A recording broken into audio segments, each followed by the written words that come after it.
আসসালামু আলাইকুম সুপ্রিয় দর্শক, চলে আসলাম প্রতিদিনের মতো আজকের এই মুহূর্তের গুরুত্বপূর্ণ ঝড় বৃষ্টি, নিম্নচাপ এবং আবহাওয়ার আপডেট নিয়ে। 10 জুলাই বৃহস্পতিবার 2025 বঙ্গোপসাগরে সৃষ্ট লঘুচাপের কারণে দেশের 8 বিভাগের 64 জেলায় আকাশটা মেঘলা রয়েছে। বেশ কয়েকটি জেলায় হালকা থেকে মাঝারি এবং কয়েকটি জেলায় ভারী থেকে অতি ভারী বিক্ষিপ্ত বজ্রসহ বৃষ্টিপাতের সম্ভাবনা রয়েছে। বন্যা পূর্বাভাস ও সতর্কীকরণ কেন্দ্র FFWC এর সর্বশেষ তথ্য অনুযায়ী ফেনীতে বাঁধ ভেঙে 15টি গ্রাম প্লাবিত হয়েছে। জেলা প্রশাসকের তত্ত্বাবধানে 131টি আশ্রয় কেন্দ্র চালু করা হয়েছে।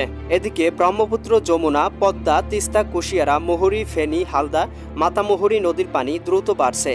আগামী 24 ঘন্টায় বিপদসীমা অতিক্রম করার সম্ভাবনা রয়েছে। এতে নিম্নাঞ্চলে বন্যা পরিস্থিতি সৃষ্টি করতে পারে। বাংলাদেশের আবহাওয়া দপ্তরে দেওয়া সর্বশেষ তথ্য এবং আবহাওয়া পূর্বাভাস স্যাটেলাইট চিত্র আপডেট অনুযায়ী কেমন থাকতে চলেছে 10 জুলাই বৃহস্পতিবার 2025 বাংলার আবহাওয়া। সেই সাথে ঢাকা, রাজশাহী, খুলনা, বরিশাল, সিলেট, চট্টগ্রাম, ময়মনসিংহ ও রংপুর বিভাগ সহ ভারতের আসাম, পশ্চিমবঙ্গ, মিজোরাম, মেঘালয় এবং ত্রিপুরা রাজ্যের কোন কোন স্থানে ঝড় বৃষ্টি, নিম্নচাপ এবং আবহাওয়ার কেমন অবস্থা বিরাজ করবে তার সম্পূর্ণ আপডেট জানিয়ে দিব আজকের গুরুত্বপূর্ণ ভিডিওটিতে। তাই প্রিয় দর্শক, আপনি বাংলাদেশের কোন জেলা থেকে ভিডিওটি দেখছেন এবং এই মুহূর্তে আপনার জেলায় আবহাওয়ার কেমন অবস্থা রয়েছে কমেন্ট করে আমাদেরকে জানিয়ে দিন। প্রতিদিনের নিত্য নতুন আবহাওয়ার খবর এবং পূর্বাভাস পেতে এই ভিডিওটিতে একটি লাইক দিয়ে চ্যানেলটি সাবস্ক্রাইব করে বেল আইকন অন করে রাখুন। প্রিয় দর্শক, সরাসরি চলে আসলাম আবহাওয়া পূর্বাভাস উপগ্রহ মেঘমালা চিত্রে।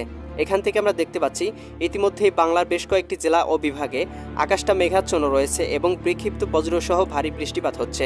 বিশেষ করে এখান থেকে আমরা দেখতে পাচ্ছি সুন্দরবন এলাকা সহ এদিকে খুলনা, বরিশাল, এদিকে রয়েছে চট্টগ্রামের বেশ কিছু জায়গায় কিন্তু আকাশটা মেঘাচ্ছন্ন রয়েছে।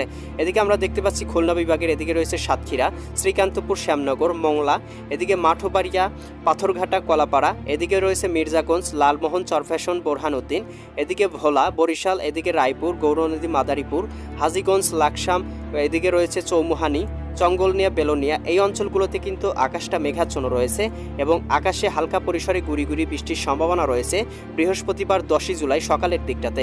এছাড়াও প্রিয় দর্শক, আমরা এখান থেকে দেখতে পাচ্ছি হালকা গুড়ি বৃষ্টির সম্ভাবনা রয়েছে চট্টগ্রাম বিভাগের আকাশটাতে।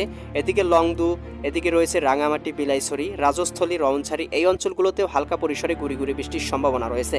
এছাড়াও কিন্তু চট্টগ্রাম বিভাগের প্রায় সবগুলো জেলার উপর দিয়েই হালকা পরিসরে মৌসুমি বায়ু প্রবাহিত হবে।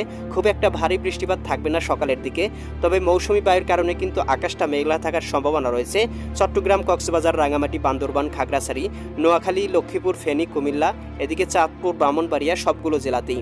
এছাড়াও কিন্তু প্রিয় দর্শক, আমরা এখান থেকে হালকা পরিসরে ভারী বৃষ্টির সম্ভাবনা দেখতে পাচ্ছি